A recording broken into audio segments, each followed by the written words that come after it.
He say, that's what I do. I let the world know who next. He say, I ain't ready to run no business right now. He say, what I do right now is let the world know who next. He say, that's where I get a thrill. I get a thrill out seeing people be able to feed their families and knowing that I had something to do with that. That's where it's at.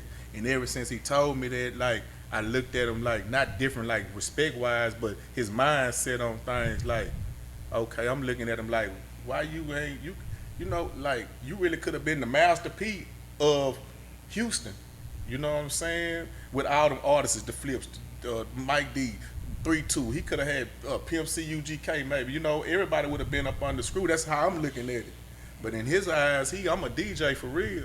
That's why when he went and got that ring from New York, that was a major moment. That's why in the pictures everybody put when he got the ring up, like that was his baby. Like, I got respect on the East Coast. You know what I'm saying? Like, he ain't never just put it in their face, but he like, this here, this signified me like, you know, they wasn't even messing with us down here. They flew me out there. I'm out there, they heels now. So that was his thing. Like, I'm a disc jockey. I let the world know who next. That's what I do. So fast forward time, but when he got that building, that's what movie he was supposed to be on. Because he been had the DBA for the SUC Entertainment. He just wasn't pushing no orders. So he telling me and Drew and all us like, y'all next. Because, you know, everybody got their deals. Mo got his deal. Pokey then went going to his second deal. ESG done been through a couple deals. Kiki, he jammed down in whatever he was doing at the time. And, you know, everybody, Pat had got killed. You know, everybody doing their own thing. So he was like, you know, I'm finna just do y'all. You know what I'm saying? So that's where that was at. So now back to Chris Coolie. So I'm asking him what happened. He like, you know, Screw left for about 45 minutes, an hour, whatever, came back. And he say, you know, he still was making beats. So where he was making beats at, he couldn't see the restroom, but he could see the light from the restroom shining on the floor from where he's sitting at. So he say Screw went in there. He say time went, you know, however long passed. He go in there check on him. Whatever Screw did, restroom wise, he was done. But you know, he was in the stall with the handicap rail, so he fell off. You know what I'm saying? Which wasn't nothing new. You know what I'm saying? So he say he was still breathing all that. He go back doing his little thing on the tray. So it started getting late. He say he go in there again, try to shake him back. He still asleep. So he made a little pallet in there with a carpet in the front part that's made like an office. He fall off. He say when he fell off, when he wake back up, he still see the light on. Say when he went in there, he walked in the stall. Say Screw was blue, whole body. You know what I'm saying?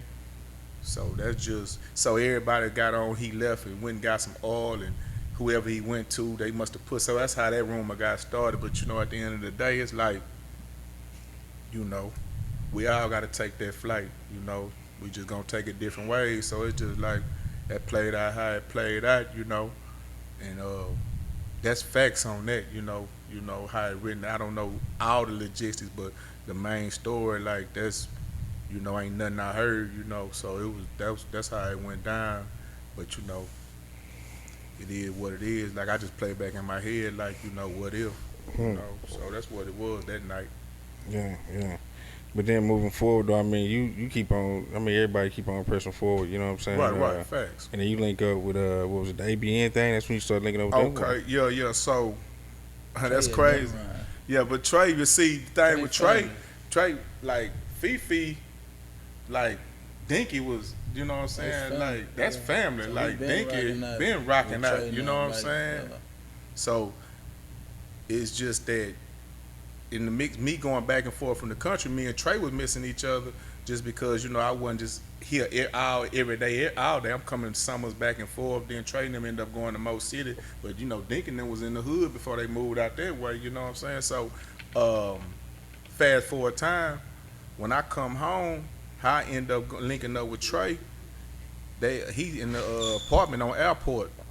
This when they still doing it like this right here, hitting the keyboard, recording like this right here. You know what I'm saying? I came home on the floor. You know what I'm saying? When we did the first. Yeah. Y'all already did. See, I came home when they did the slab. The slab I came home was the first one where it wasn't playing no actual song.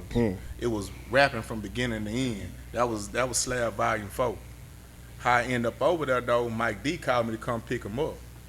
So when I slid by there to pick Mike D up, we get to run and Trae like, you Drew, bro? I'm like, yeah, woo. So that was history. I jump on the Slab Volume 4, and then it took off from there. 4.5 Plex, outlet, you know what I'm saying, or ABN, or the mixtape ABN, and the album, you know what I'm saying. So that's how that all played out, you know.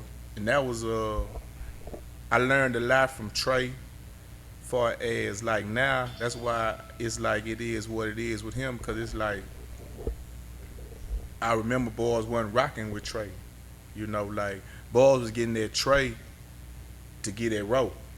You know what I'm saying? Because you know Roe not gonna answer his phone for no, you know. So boys, Trey will put boys on speaker. Like, check this out.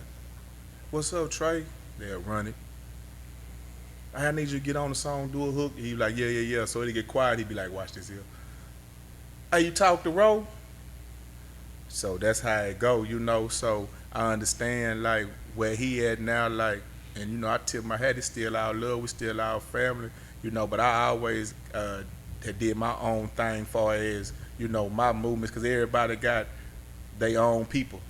You know what I'm saying? Like that's my family, but I got my own lane, and sometimes everybody can't come. That's what people need to realize when you do movements, like far as labels. That's why I hate to see the Cash Moneys, the Rockefellers, all these labels break up like this, and it's because I feel like the structure kind of be bad. Like, get you a boss from each section and let them rock and let them control their people instead of trying to bring everybody in under, because everybody not going to get along, you know, but somebody that's a true leader can delegate power with his people, you know. When you get people to speaking on things and trying to delegate other people that they don't respect a certain type of way, I feel like that's when things go bad. But anyway, the slab thing, like that was the highlight. Like it was fun, like it was all good. Like And that's what, like, oh, what, that was 3, 4 up in there? that was '03. That was '03 going rolling into '04, because '04 is when ABN, because ABN really was just Trey and Roe, you know. Then Trey made it a movement later on, but originally ABN was just Trey and Roe. And, you know, members of Slab just was jumping on that rapping. You know, Lil B, Dougie, J-Ton, J2, like that. We was just, cause you know, that was start a whole nother movement too. Called, that's why you hear Rolling them always hollering SK South Click. That was gonna be a movement too, but you know that, you know, where it said now, like they sometimes some certain spots don't be big enough for everybody. Like, Donnie Houston.